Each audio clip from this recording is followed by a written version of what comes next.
completed till Matthew chapter 5 verse 5. We continue with chapter 5 verse 6. Blessed are those who hunger and thirst for righteousness, for they shall be satisfied. Now, when you and I read this line, for us, it doesn't really impact us because for us, we don't really have hunger and thirst. When Jesus was talking in Palestine, those people knew. See, in today's society, uh, you can always have a mid-morning snack or a mid-afternoon snack, and your hunger is satiated immediately. Or you always get water all the time. You always carry bottles of water. Today, everything is so readily available. You have so many kiosks, shops, supermarkets. None of those things in the time of Jesus. And when you live in Palestine and you're going out, the heat can be so intense in the desert.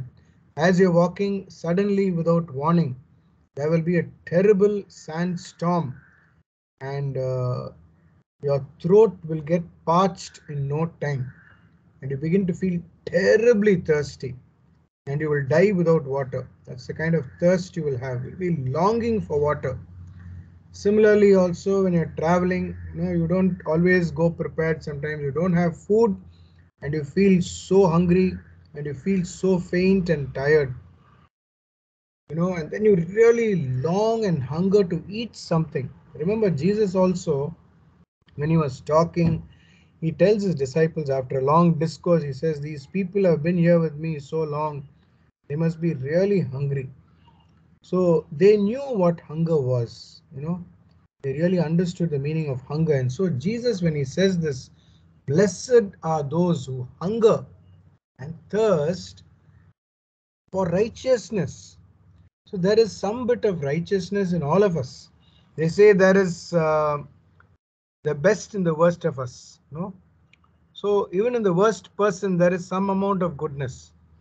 But what Jesus is talking, when you look at the Greek translation, is complete righteousness, not a partial righteousness. All of us have some goodness, but a lot of wickedness within us as well. But Jesus is talking about this complete righteousness that is full. You don't want a part, you want a full. So it's not a part of righteousness, but righteousness in all totality. So that is the longing you should have for righteousness, like a Jew who hungers and thirsts, in the desert. If you have that kind of hunger and thirst for righteousness, he says you are blessed. So they shall be satisfied. So the actual translation, I told you, the word blessed here is, oh, the bliss of the man, oh, the bliss of the woman, oh, the bliss of the person who longs for righteousness, like a person hungers and thirsts the desert. That person will be satisfied. Okay. So we should long for this. So when Jesus is talking about this, about really experiencing life, about really enjoying life, he says these are the things you should long for. You long for, from the beginning we saw, being poor in spirit, I explained.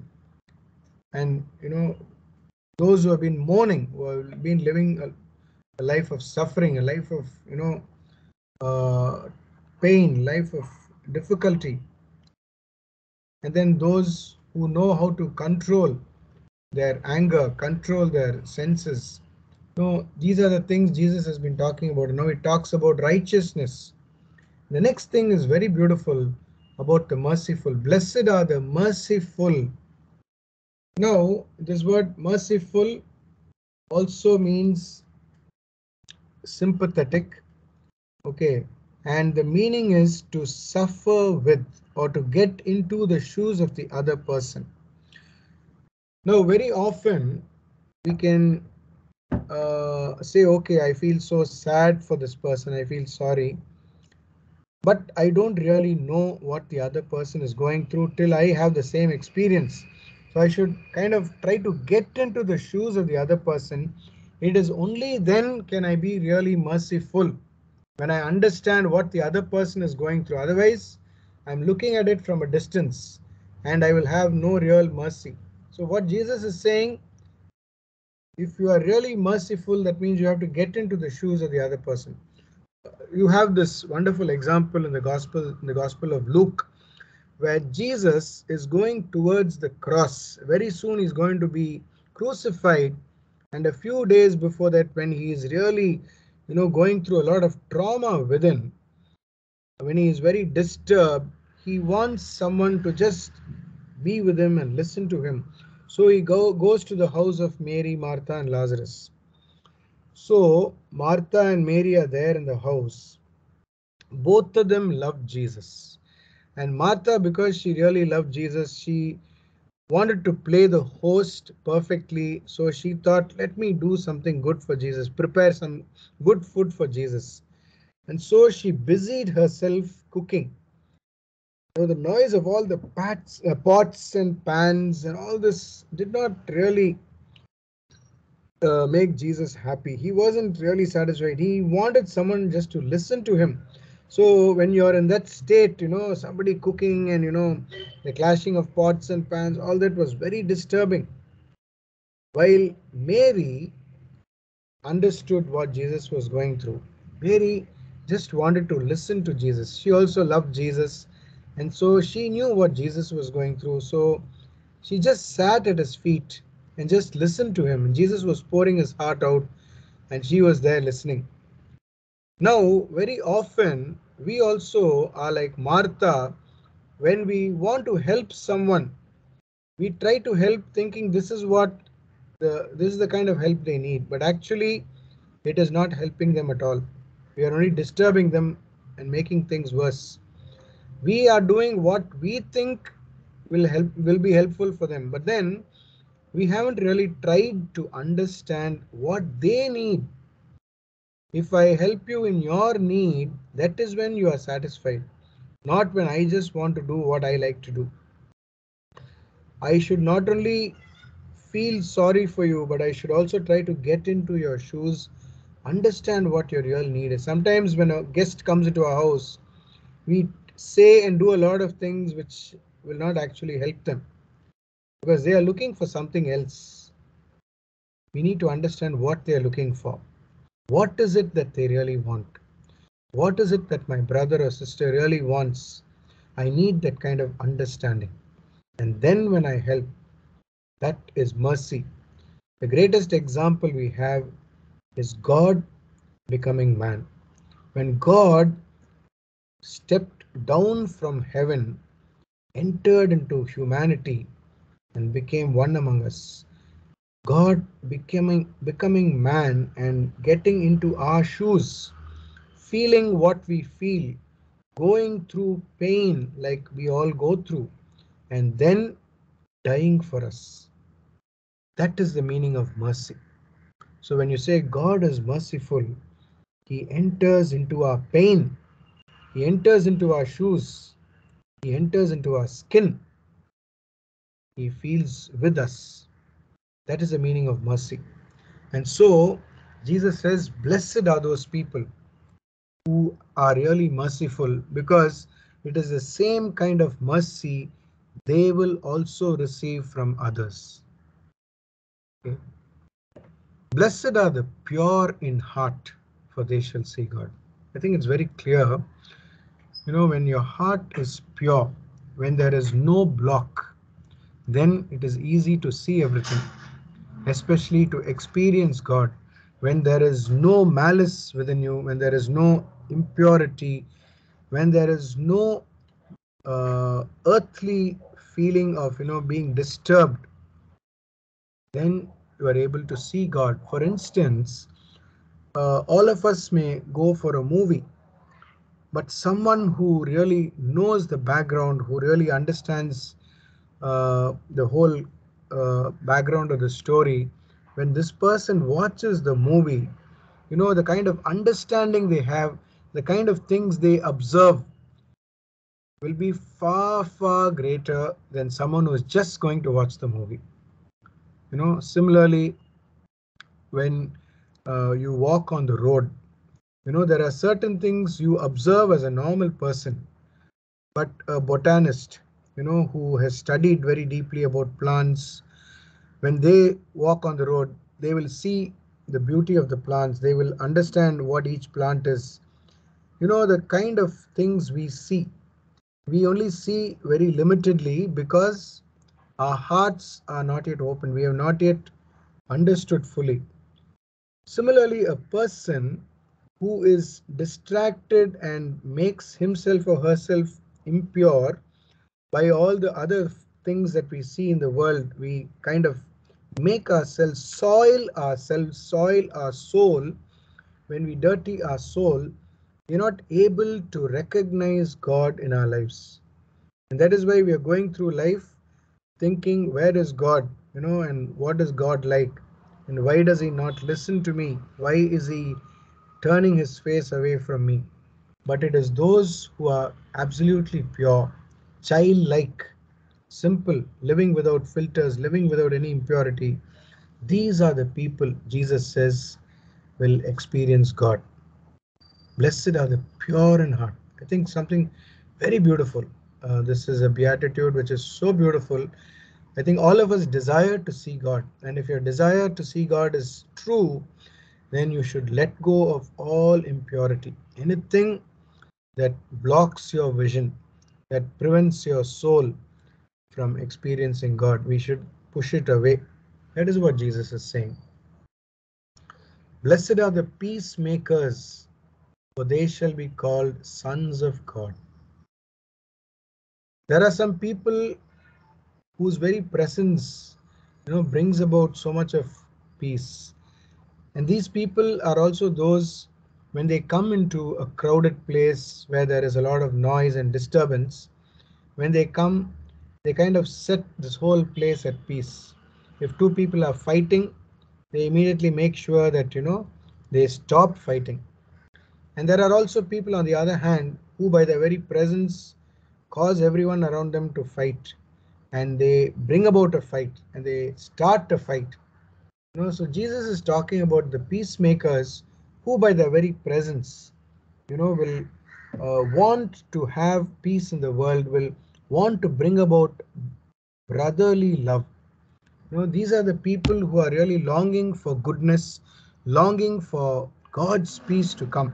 Because this peace is not just the absence of war, it is something deep within your soul. This peace that passes all understanding. That's the peace that comes from God.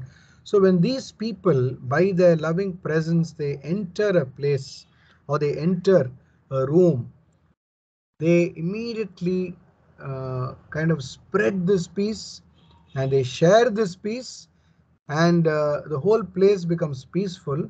And people who are fighting and who are bitter within, they also begin to experience this peace by the presence of these people, by the words they speak, by their very presence.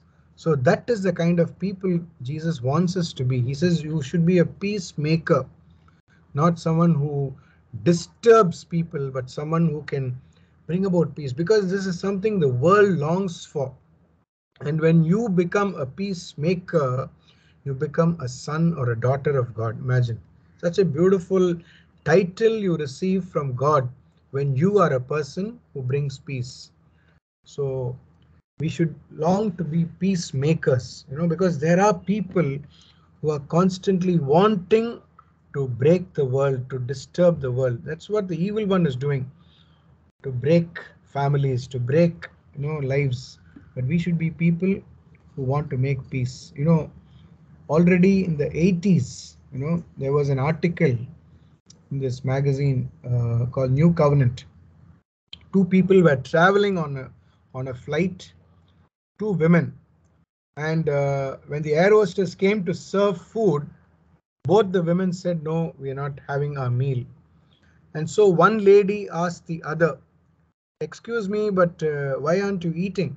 And she said, well, I am a Christian and I'm fasting today that there will be peace in the world. And she turned round to the other lady and asked her, Madam, but why are you fasting? She said, I am a worshipper of Satan. I am fasting today and praying that there will be broken marriages in the world. This was already in the 80s, early 80s. So you can imagine how there are agents who are wanting to destroy the world, fighting for, praying for war, praying for disturbance in families, disruption of families, while Jesus wants us to make peace, be agents of peace, to bring about the kingdom of God here. The kingdom of God is righteousness, peace, and joy. So that is what you and I are called to do. So blessed are the peacemakers.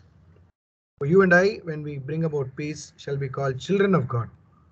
Blessed are those who are persecuted for righteousness' sake, for theirs is the kingdom of heaven. So persecution is something which will come when you are righteous. We just saw that when you try to be good, when you try to be right, you will definitely be disturbed. Why? Because people in the world are not righteous. People in the world are crooked.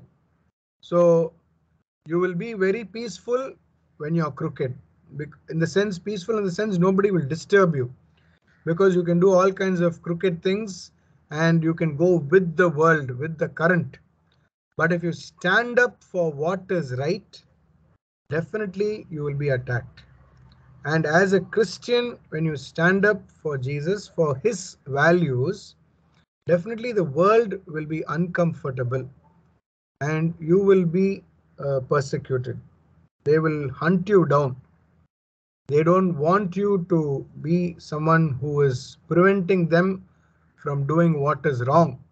And so they will want to do away with you. So Jesus already knew in his own time, he himself was persecuted because he did what was right. And the people around him could not stand it. When he went and overturned the table of the money changers, when he went to the temple and disrupted those who were selling pigeons and selling sheep and goat and oxen, they were disturbed. And so they wanted to do away with him. The leaders of Israel, they were all very peaceful, making their own money and getting their own things done their own way, which was not right. And when Jesus questioned them, they were terribly disturbed and they wanted to persecute him. And Jesus says, if they persecuted me, they will also persecute you. And so anyone who stands for what is right will be persecuted. The early Christians, we know, were persecuted because they stood for what was right. They did not want to worship the emperor.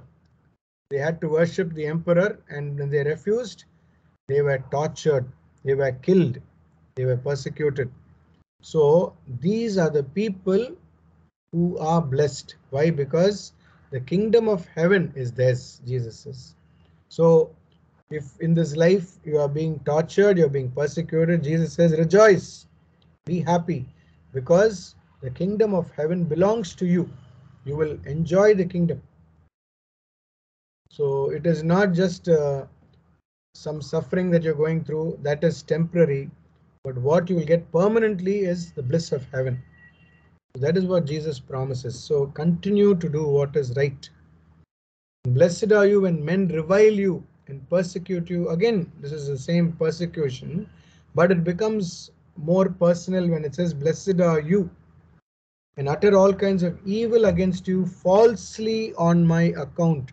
You remember how when Stephen, the first martyr, stood up to speak, they reviled him and they persecuted him and they said all kinds of evil things against him falsely.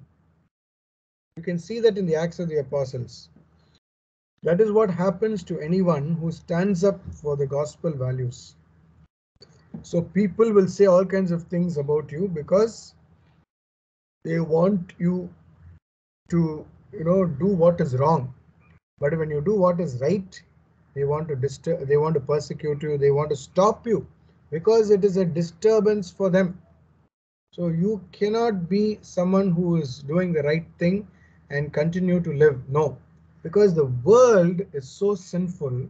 The world is full of people who are, you know, doing what is wrong and getting away with it.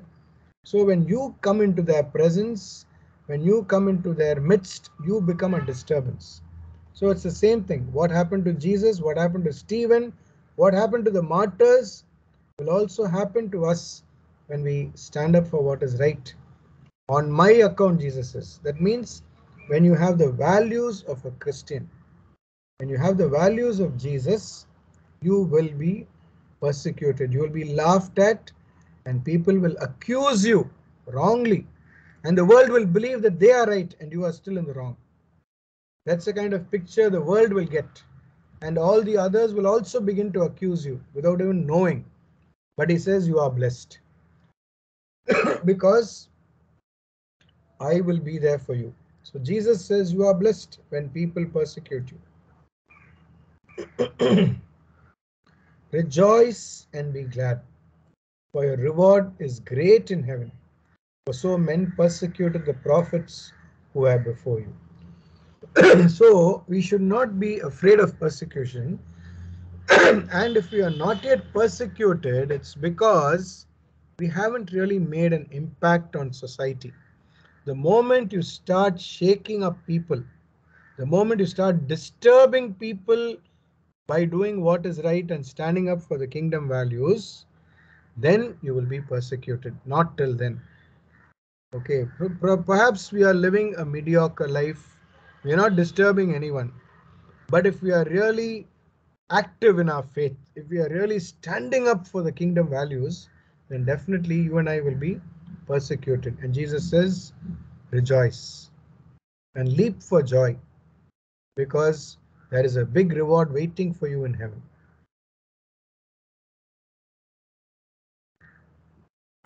Now we come to two beautiful things, salt and light. Okay, so you are the salt of the earth.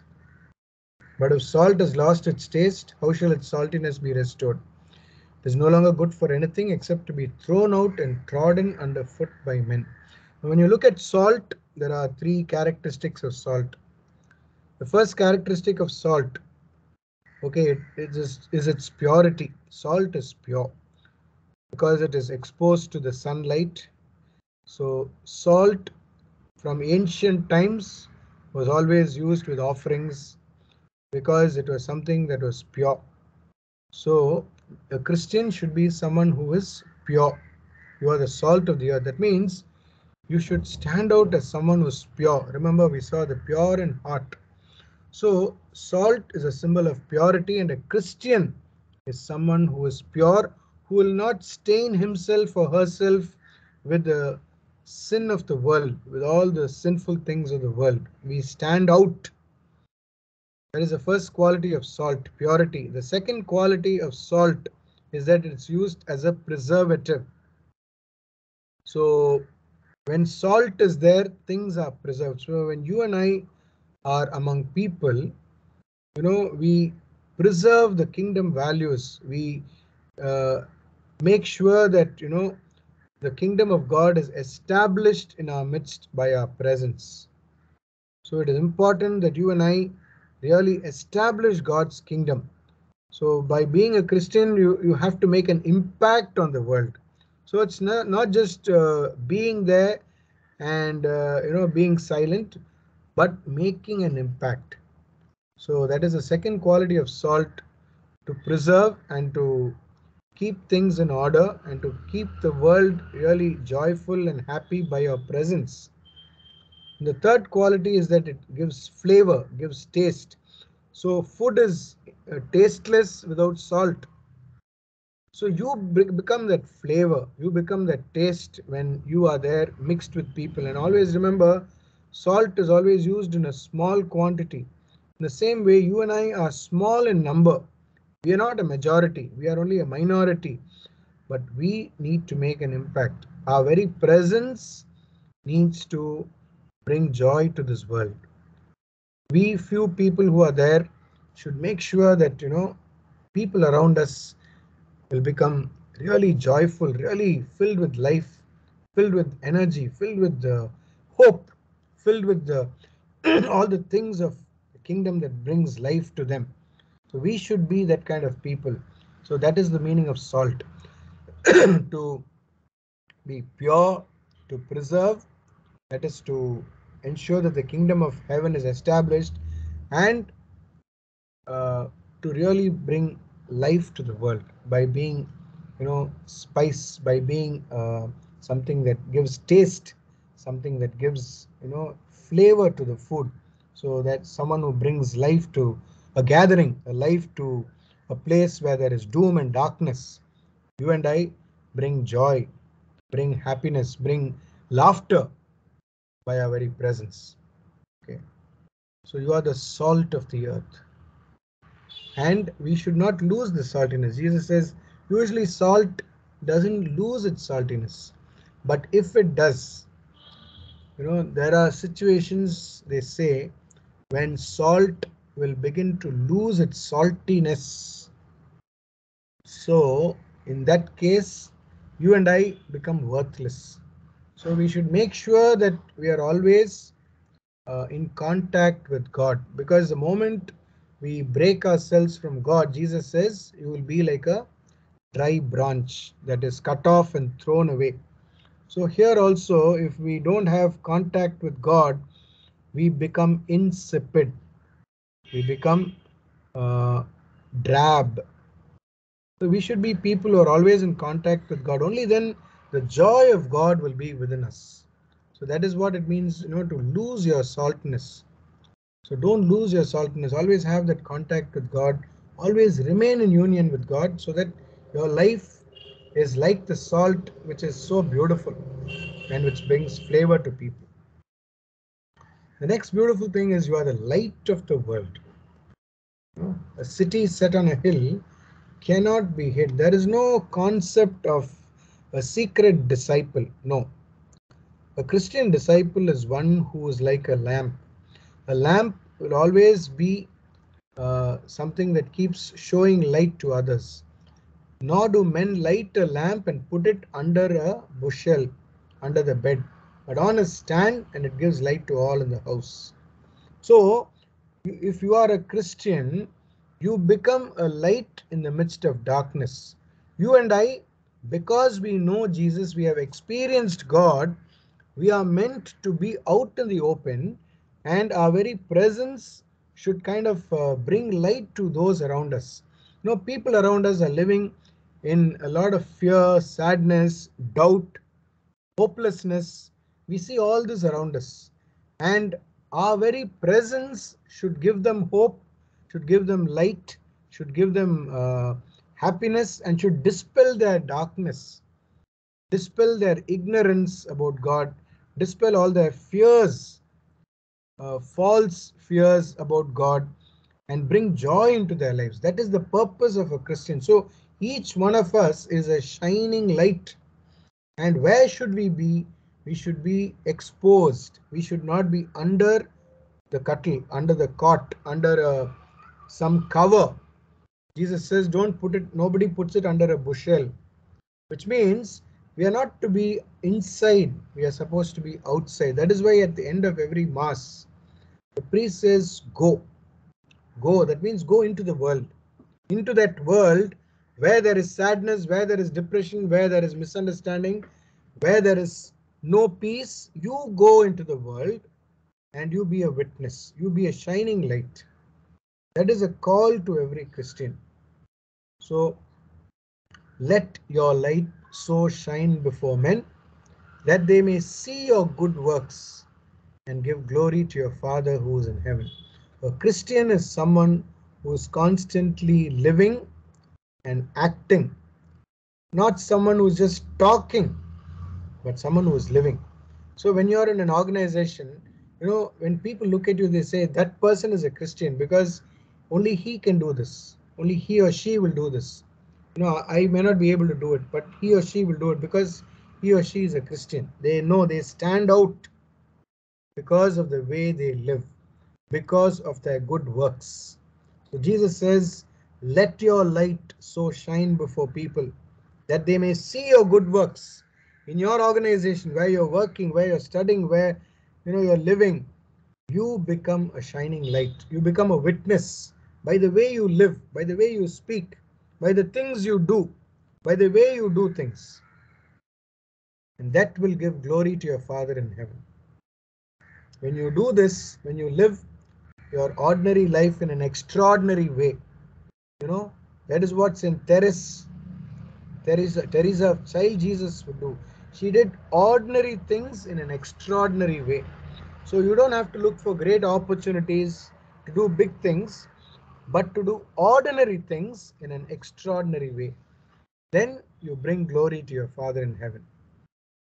That is what each one of us is called to be, the salt and the light.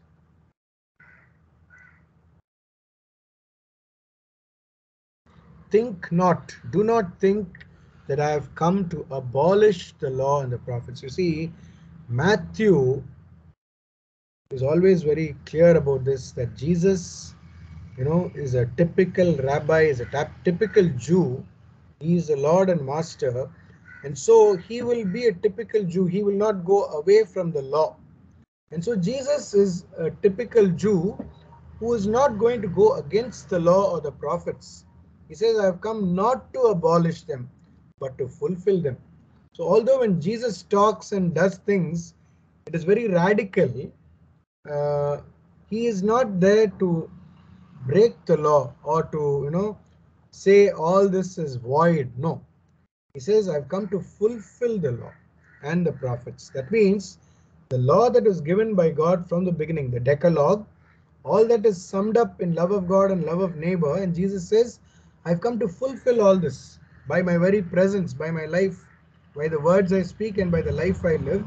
I have come to fulfill what you've studied in the law and the prophets, the Torah and the prophets, which is God's word for you. He says, I've come to fulfill it. For truly I say to you, till heaven and earth pass away, not an iota, not a dot will pass from the law until all is accomplished. Therefore, whoever then relaxes one of the least of these commandments and teaches men so shall be called least in the kingdom of heaven. But he who does them and teaches them shall be called great in the kingdom of heaven. That means the law is never to be disregarded. Anyone who disregards the law and starts teaching people differently, he says you will not have value in the kingdom. You will be considered the least. Therefore, you and I should be very careful that we keep the law. At the same time, we need to go beyond the law. That is what Jesus will say next. For I tell you, unless your righteousness exceeds that of the scribes and Pharisees, you will never enter the kingdom of heaven. So why does he say that? Because for them, righteousness was just keeping the law outwardly. So he says you have to go further. They were outwardly keeping the law. He says that was useless. Outwardly praying, outwardly going to the temple, outwardly doing all these acts of charity. He says all that is useless. You have to go beyond this because it should come from your heart. He says only when this comes from your heart. We already spoke about righteousness. And so their righteousness was not really righteousness. It was just keeping the law. For them, observing the law was righteousness. But Jesus says, no, you have to go beyond it. That is not the heart of God. The heart of God is where you from within, you love God and you love your neighbor sincerely, not for an outward show. So unless your righteousness exceeds what they are doing, the scribes and Pharisees, you can never have a place in the kingdom. So you have to be true and sincere in your observance of the law, which means you have to have real, genuine love of God and love of neighbor. You have heard that it was said to the men of old, you shall not kill, and whoever kills shall be liable to judgment. So this is the law. This is the external law that was given. But I say to you, you see the guts that Jesus has, when he is talking, Jesus was after all a rabbi like the other rabbis, but then Jesus was very different. When he says, I say to you, never before has any rabbi, any Jew ever said this. They will only quote the law. That is all. They will quote the law, and they will say you keep the law. The law says this, so do it. But Jesus is saying, you have heard all this in the law, but I say to you. That means he's bringing a new law. That is why he just said, you have to exceed, your righteousness has to exceed that of the scribes and Pharisees. So this is what they're all teaching. They said, okay, don't kill, don't do all this. But I say to you, anyone who is angry with his brother shall be liable to judgment. Whoever insults his brother shall be liable to the council, and whoever says you fool shall be liable to the hell of fire. What does it mean? So it already begins here. The killing of someone doesn't, it only ends with physically taking a knife and stabbing someone. That is the last act. But the thought of killing itself begins with anger. You begin to get angry with your brother or your sister. It already begins in your heart, and then it comes into your mouth, your words, and then comes the physical act. So right in your heart, when you're angry with your brother or sister, you already committed sin. That's what Jesus is saying. So if you are offering your gift at the altar, very important, Matthew chapter 5 verse 23-24, very, very, very important for us practically. If you are offering your gift at the altar, so now you're a good person, you're going to God, you're going to the temple, you're making an offering, and there remember that your brother or your sister has something against you. What do? When you have not made peace with some other human being, especially your own kith and kin, what are you supposed to do? Jesus says, leave your gift there before the altar. Now, as you're going up the altar, you can't go up to God when your heart is not sincere. In your heart, when there is any feeling of anger, hurt, with all this, you cannot go up the altar. So as you're going up, you begin to look at yourself. You don't go there blindly up the altar. You go, as you're going, you first see, am I in a state of grace?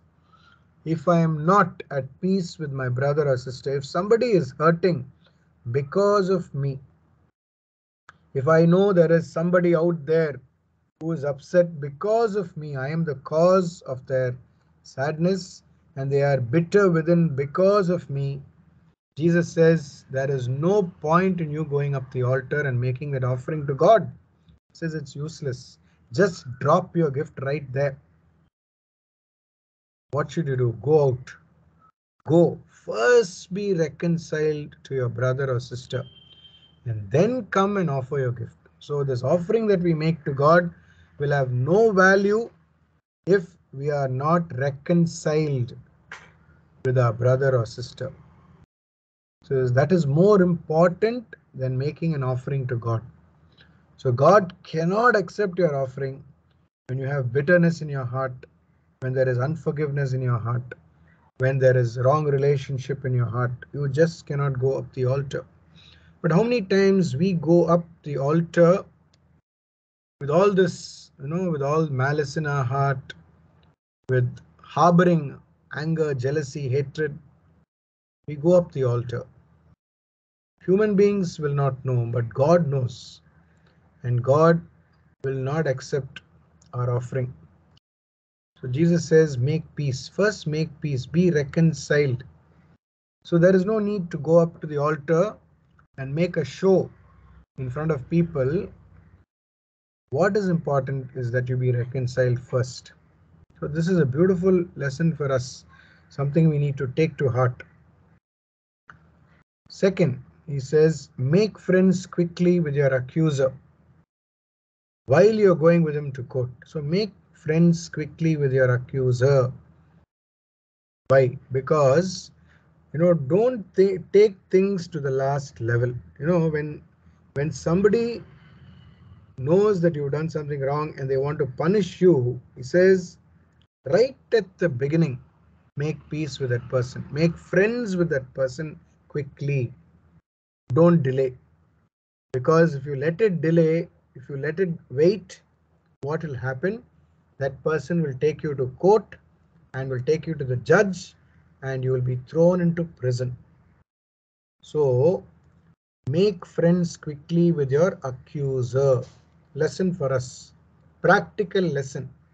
When somebody is going to punish you, they're going to do something to you. When you realize this, at the first instance, at the first opportunity, try to somehow pacify this person. Make friends with this person. Apologize. Do whatever is needed so that this friend doesn't take the next step, because that will be disastrous for you.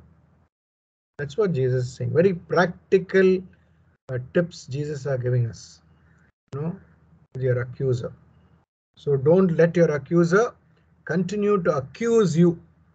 Make friends with that person. Win over that person so that he or she doesn't go to the next level. Sometimes we want to anger them more, or because of our ego, we say, no, I will not go and talk to that person. So what will that person do? That person will pull you to court. That person will make sure your life is miserable. Jesus says, why do you want to go so far? Make peace, drop your ego, drop your pride, and make peace with that person. Make friends with that person. Apologize so that this person doesn't continue to trouble you. Okay. Truly I say to you, you will never get out till you have paid the last penny. Many people have lost everything because of their ego, because of their pride. They've done something wrong, but they don't want to accept it. Jesus says, let go. Let go of your ego.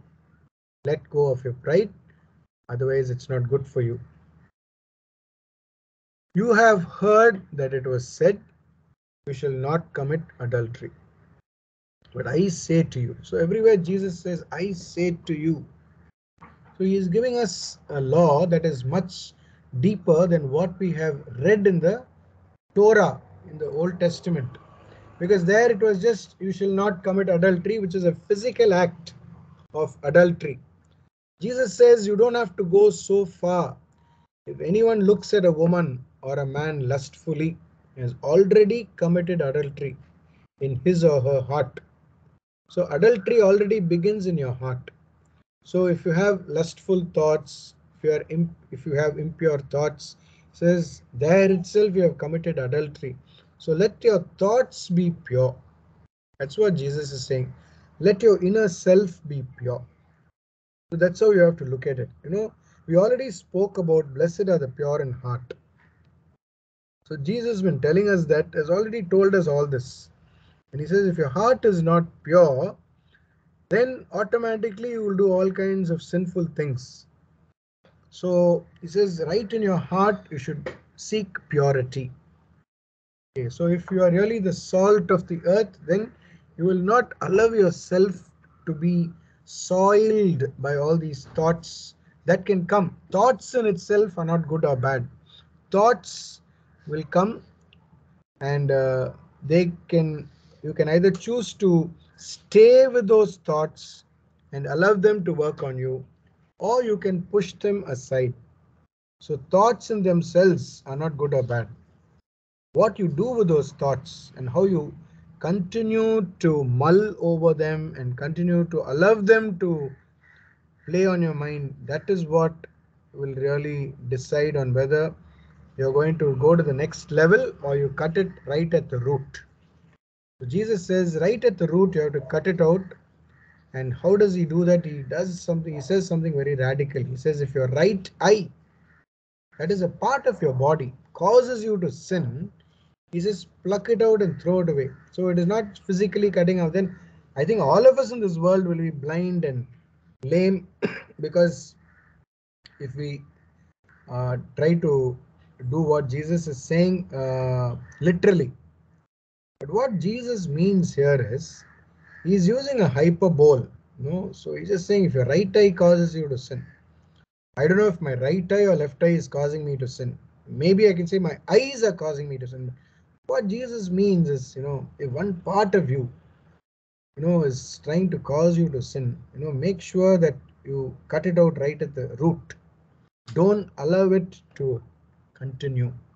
Because if that is a cause of your sin, he says better to cut it off than for that to get into your whole body and kill you. See, if if poison enters into one area, when a snake bites you, it will bite you in only one spot. Okay, so right at the beginning you say, okay, it has only bit me in my hand, no, it has just bit my finger.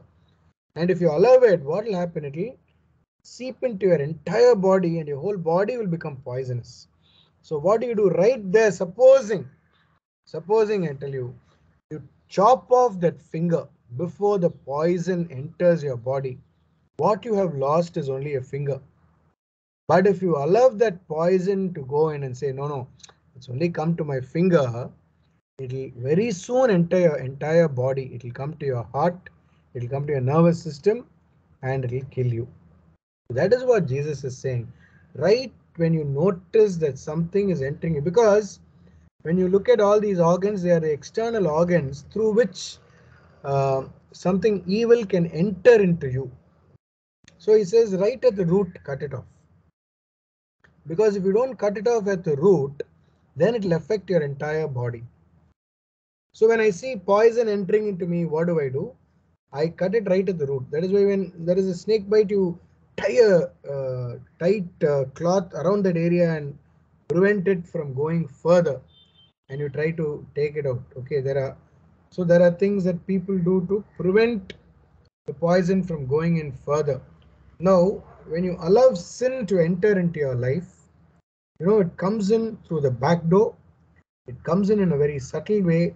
And if you think, oh, it's only this, it's only this, it's only this, and let it grow, very soon it will be around your neck. That's what Jesus is saying. So right at the root, cut it off. If you read the book of Genesis, in the story about Cain and Abel, when God speaks with Cain, he asks him, where is your brother? God is telling Cain, sin is couching at the door. Sin is couching at the door. Its desire is to master you, but you should overcome it. Sin is couching at the door. It's just waiting to come into your life. Okay, but you have to master it and chase it out, because if you let it come in, finished. Supposing a snake enters your bedroom and you say, after all, it's sitting in a corner, and you let it go, what will happen? Very soon the snake will be around your neck. That is what sin is like. So we have to stay far away from sin as far as possible. That is what Jesus is saying. So don't allow it to come into you. Next, Jesus is talking about something very important. The Jews, like the Muslims, when it came to divorce, says it was said, whoever divorces his wife, let him give her a certificate of divorce. So it was very easy. In God's eyes, there is no divorce. When you're married to someone, you're married till you die. But for the Jews, for the Muslims, it was a contract, and it was all man-made. Okay, it was all man-made, because Jesus said right from the beginning, it was not God's plan that man and woman should be separated once they are joined together. But all these were man-made. Over the years, it was like as silly as, if a man finds a woman fairer than his wife, he can divorce her. Or if a man finds his wife saying something silly, or she does something silly, he can divorce her. So there were, the Jews went to that extent. Some of the rabbis, that at the drop of a hat, you can divorce your wife, which was very wrong, which is not God's plan. So that is what Jesus is saying. This certificate divorce could be given because of your hardness of heart. But I say to you, everyone who divorces his wife except on the ground of unchastity. If you find that your wife has been unfaithful, it says only on that ground may you divorce her. Otherwise he says, if you divorce your wife, you make her an adulteress. Why? Because if you don't have her as your wife, somebody else will. And she becomes an adulteress because she has lived with one more person. And whoever marries a divorced woman commits adultery. So, in the eyes of God, this is very serious and sinful. You know that you marry more than one person or you live with more than one person becomes a terrible sin in the eyes of God. And to be separated, to be divorced from your spouse is not God's plan. That is what Jesus says. So this is something so relevant today in today's world when people take divorce so easily and so lightly, you know. But in the eyes of God, this is very serious. So entering into marriage also, therefore, should be done with great caution because people easily enter into marriage and then they repent and then they want to be separated. No, that is something so important that you enter very carefully into marriage. And if there is a problem, you still somehow try to grapple with the situation and try to continue unless it becomes unbearable. But there is no unless, there is no clause, there is no if condition with Jesus, with God. As God says, if you're married for life. So that is what God is saying. So divorce is not God's plan.